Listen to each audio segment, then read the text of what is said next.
Welcome to St. Charles Fireside Chat number 6. Nobody thought we'd be going this long, but who knows when this is all going to end. I just talked to somebody who read a little history. Back when the Spanish flu hit 1918 in Fort Wayne, all churches were closed for 3 months. All public gatherings were shut down for 3 months, and masses were canceled for 3 months back in 1918. None of us are old enough to remember that, but this is not the first time this has happened.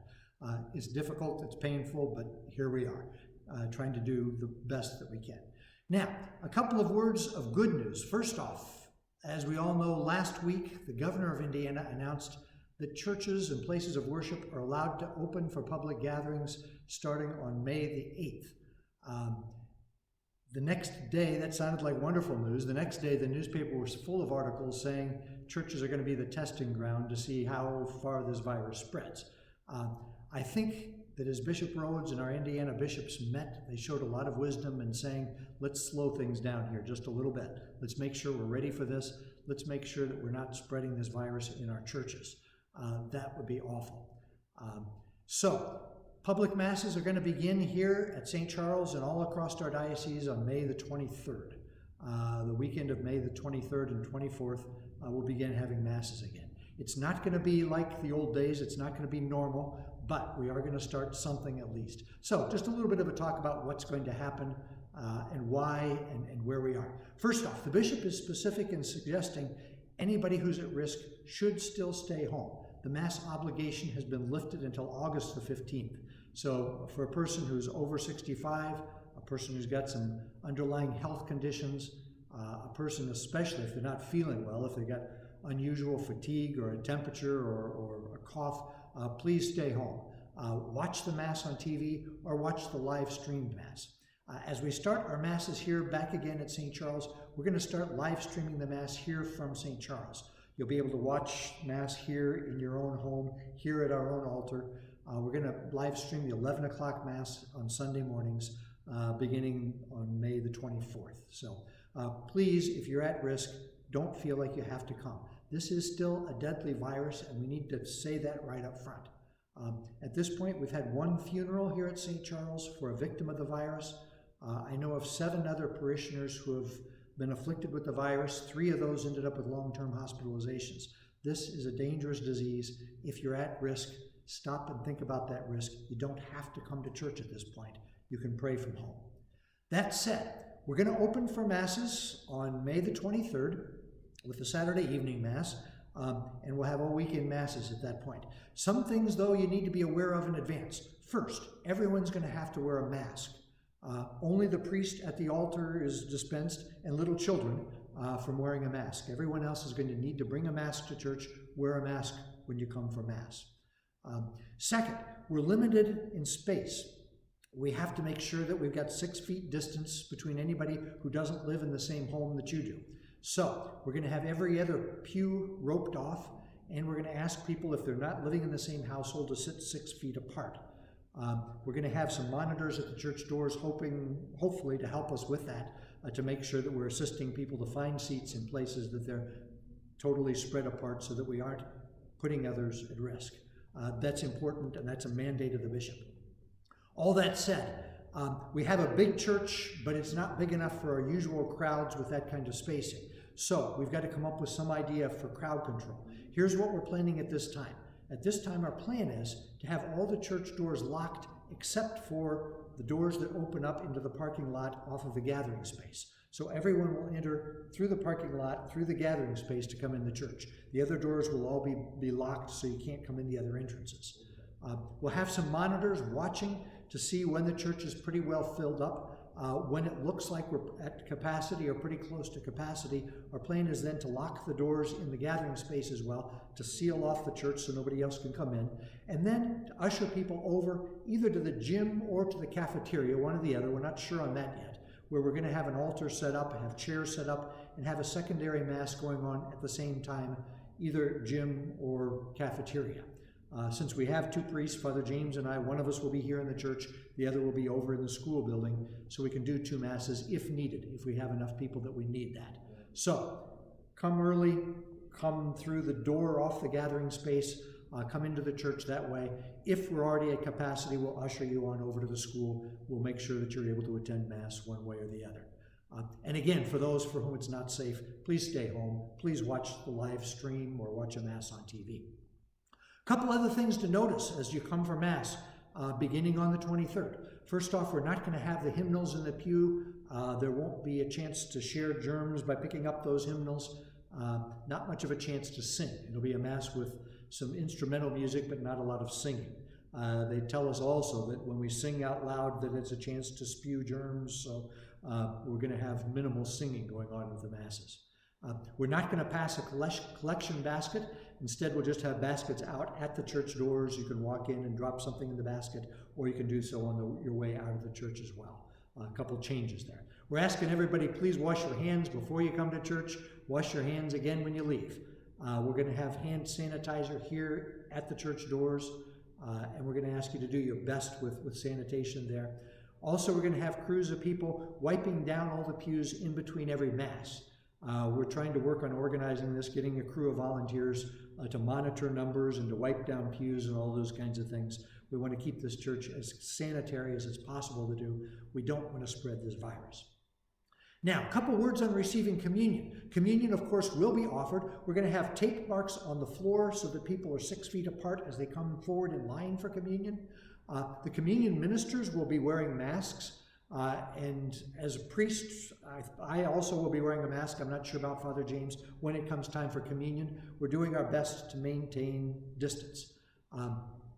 Now, a word about receiving communion. As you know, we're very welcomed, and it's very appropriate to receive communion in two modes. One is to receive on the hand, the other is to receive on the tongue. The church tells us that either one is perfectly fine. And for some people, it makes a great difference one way or the other. I would suggest now, for those for whom it's not an important matter, the distinction between the two, for now, it's best to receive on your hand. There's less chance of spreading germs, spreading saliva, receiving on the hand. I would suggest that if it's not a big deal. If it is important to your spiritual life, it's important as your part of your life of reverence, as your part of your life of faith, you are welcome to receive on the tongue. A couple of thoughts though. First off, just a little experiment, since everybody's at home right now watching this and you've got a chance to wash your hands. A little experiment here. Open your mouth, please, for just a moment. Put your fingers in front of your mouth as though you're going to put something on your tongue. If you have your fingers there for more than a second or two, I think you're going to notice there's warm, moist air on your fingers. Whether or not you've touched your lips or your tongue, that warm, moist air is saliva. If a priest is placing a host on a tongue and that warm, moist air is on his fingers are contaminated for everybody else in the line. Therefore, what we're going to do for those for whom it's important to receive on the tongue, we're going to ask you to please be in the line where the priest is serving communion. Don't get in one of the other lines, but get in the line where the priest is serving communion. And also we're going to ask you to be at the back of the line. If you're at the back of the line, we'll be prepared for that. We're going to have some hand sanitizer. I would like to sanitize my hand in between every person who receives on their tongue. I don't want to take any chances on spreading anything here at church. That would be awful. So if it's important for you to receive on your tongue, please be in the priest's line. Please be at the back of the line. And just expect we're going to sanitize our hands after you receive and before the next person, with each person who comes forward. If it's not a huge issue of faith for you, receiving on your hands is safer, okay? A couple other things as we're preparing to open the church for Masses again. We're not exactly sure when daily Masses are going to start up. For sure they will by May the 23rd. It might be sooner. We're waiting for word from the bishop on that. We'll let you know as that happens. We have been told that we're allowed now to schedule confessions on our regular confession schedule. That hasn't been allowed until now. So immediately we're going to start 2:30 to 4:30 on Saturdays, Saturday afternoon confessions, 2:30 to 4:30, as we've had for years and years. However, instead of having those confessions back in the chapel, those rooms are small, and also the chapel itself is small if people are waiting in line. We're going to do the confessions out in the gathering space, either in the bride's room or in the nursery, or both if we have two priests available. We're going to have chairs out there so anybody waiting in line can be spaced out 6 feet apart, but we're going to do the confessions out in bride's room and nursery. with chairs spaced apart. We're going to start that immediately Saturdays, 2:30 to 4:30. As soon as we get back to daily masses, we'll also start the daily morning confessions as well, and that also will be out in the gathering space area, so check out there. Obviously, on Saturday afternoons when there's a wedding, we're not going to be in the bride's room. We'll use the nursery, and we'll try to come up with a second station. Just come to the gathering space and see. We'll figure out something for all that. So all that is news on what's coming with upcoming masses. Again, just to reiterate, please, if there's any risk, or even if you're a caretaker for somebody who's at great risk, you're welcome to stay at home, watch the live stream, watch a TV mass. If you do come, you're going to need to bring a mask. You're going to need to space out. We need to be careful, to be cautious as we do that. Now, that's all the bad news for today. With that, this is a beautiful day in May. This is a month dedicated to our mother. So we're going to turn now to our statue of the Blessed Mother. We're going to turn to Mary now and ask for her prayers. One of the recommendations I've heard is that we all offer rosaries asking the Blessed Mother to pray for an end to this pandemic. As you can see, our decorating committee has done a beautiful job once again of decorating Mary's statue. This is a great place of prayer. This is a place where many of us can come for solace and peace.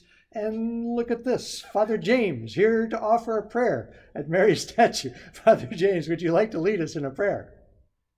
Let's pray a memorare. Remember, O most gracious Virgin Mary, that never was it known that anyone who fled to thy protection, implored thy help, or sought thy intercession was left unaided. Inspired by this confidence, I fly unto thee, O Virgin of Virgins, my Mother. To thee I come, before thee I stand, sinful and sorrowful. O Mother of the Word incarnate, despise not my petitions, but in thy mercy hear and answer me. Amen.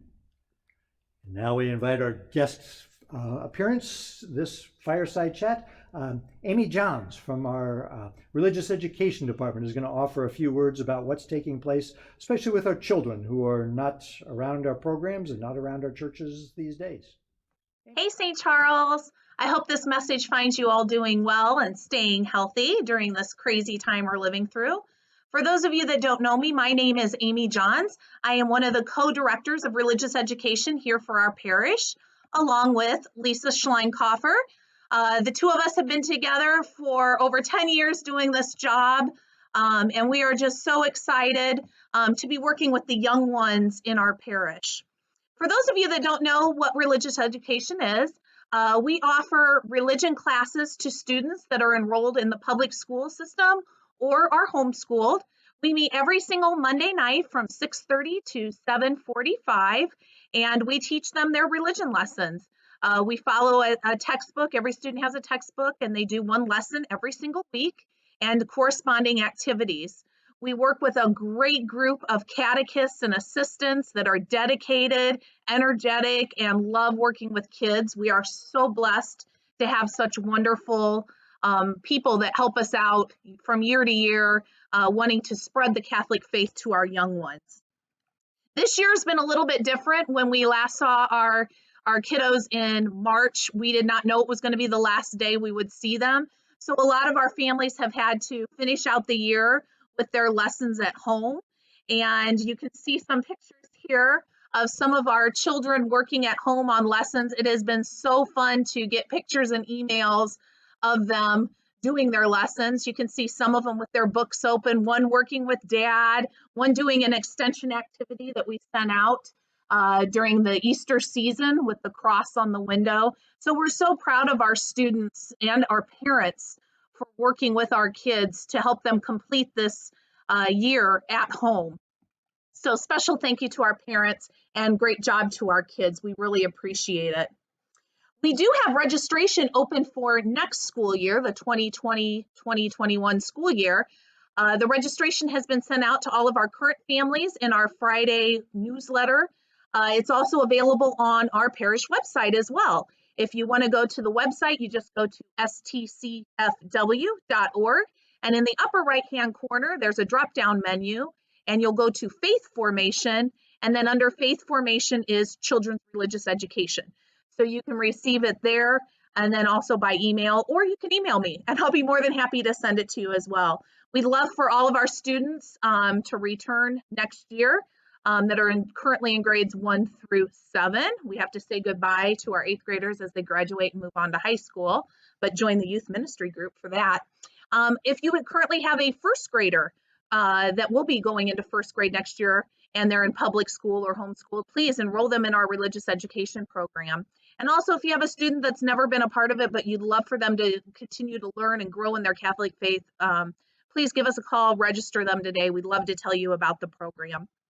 So please get those in as soon as possible. It really does help us with planning and purchasing and getting ready for the upcoming school year. So we really do appreciate all of those that have already turned that in, and for those of you that are just waiting right now to get those turned into us. A big hot topic right now has been about this, First Communion. A lot of people are asking what is going on with it. Our parish was supposed to celebrate First Holy Communion this past Sunday, and obviously we were unable to do that as planned. We do have some catechesis left to finish up with our students, and so we are working on making plans on possible ways that we can finish that up, and then we would like to get First Communion scheduled, obviously, as soon as we possibly can. We will be working with Father Tom to schedule First Communion, and being, of course, in accordance with the governor's guidelines and also with our diocesan guidelines when those come out. So First Communion, it's coming, we're working on it, and we can't wait for all of those young ones to join us at the Eucharistic table as well. In addition, our Vacation Bible School program usually occurs in the month of June. Unfortunately, this summer, we're unable to do Vacation Bible School. We hope to have it back next summer, 2021, so save the date, June 14th through the 17th. I'll need all my volunteers back to always help pull it off, and to lots of our young ones to be participants in that wonderful ministry that's provided to our young ones. Another question that's been asked to me by several people is, what about theology of the body? This program is taught to all of our 7th grade students, both in religious education and in the school. They did not get to finish it this spring because of the pandemic hit, and we were right in the middle of it. So our goal is to finish it up next fall as 8th graders. So please, if you have that textbook at home, keep it in a safe spot. We do plan on finishing up this most awesome program with our 8th graders, to be 8th graders, next year. So we will be finishing that up and keeping that going so they can understand all of the content involved in theology of the body. Also, confirmation. Luckily, we are one of the few parishes that has confirmation in the fall, so we did not get hit with having to reschedule it. We're very fortunate. We do plan on continuing on with our confirmation prep just as we normally do. Our students already had their meeting and got their confirmation preparation packets. So please continue to work on service hours, get creative with your service hours, see what you can do to help out those neighbors around you while being socially distant. Be creative, look around the neighborhood and see what ways you can be of service in Christ to another. Our book work will not happen until the fall, so we're good on that. Additionally, we're still waiting on several of our candidates for confirmation to return sponsor certificates. So if you are one of those candidates that needs to return that, please get on your sponsors to return that certificate to us as soon as possible. So that's what's going on with religious ed. We are finishing up 1 year remotely and getting ready for the new year all at the same time. Please know that our thoughts and prayers are with all of our St. Charles parishioners, especially during this month of May when we remember Mary and her yes to God, and how can we be people that are full of yeses to those around us. And thank you for all of your support and all of your prayers. And we hope to see you back in the pew soon. Take care. Thank you, Amy. Just to tell you, as we're putting these fireside chats together, we're scrambling to do this as we're scrambling for information and we're scrambling for meetings and things. The bishop has told us that we would be welcome to do a First Communion as early as May the 17th, and that was published in the newspaper this week, that there'll be a lot of First Communions on May 17th. We're not going to do ours quite that fast. I've got a meeting tomorrow with the second grade teachers, and we're going to be consulting with a lot of families. I think that's way too fast to organize anything. So we will be announcing pretty quickly, though, when we're going to plan on a First Communion, and we'll be in touch with all the families involved in that. Also, we'll make lots of room for exceptions for those for whom a date doesn't work out. We'll make plans for alternatives for people for whom the time doesn't work out. A sad thing, we're not able to do this as we usually do, but we'll make it work, and we'll make it something beautiful anyway. I also forgot to mention, if you're going to find the live stream for St. Charles Mass beginning on May the 24th, that Sunday, you'll want to go to our parish website, and there'll be hook up a connection on that the website. Just go to the parish website and you'll find how to find the live stream to celebrate Mass here with the parish. Finally, today we wish a very happy Mother's Day to all the mothers in our parish. This is a beautiful time to remember the people who brought us into this world and the people who have shared their lives with us, to remember people who are dear to us. Remember mothers who are in heaven. We remember mothers who are separated from us because of the isolation or because of distance or because of health issues right now. And remember the mothers who are near as well. We offer our thanks and our prayers to our mothers, and we have a special treat for you today. We're going to conclude this fireside chat with a little tribute to mothers and to the Blessed Mother in particular, as we turn to Karen Hope and Tim Robeson, our music ministers, and as they join in a little bit of music, honoring Mary, our mother, and praying for each of our mothers.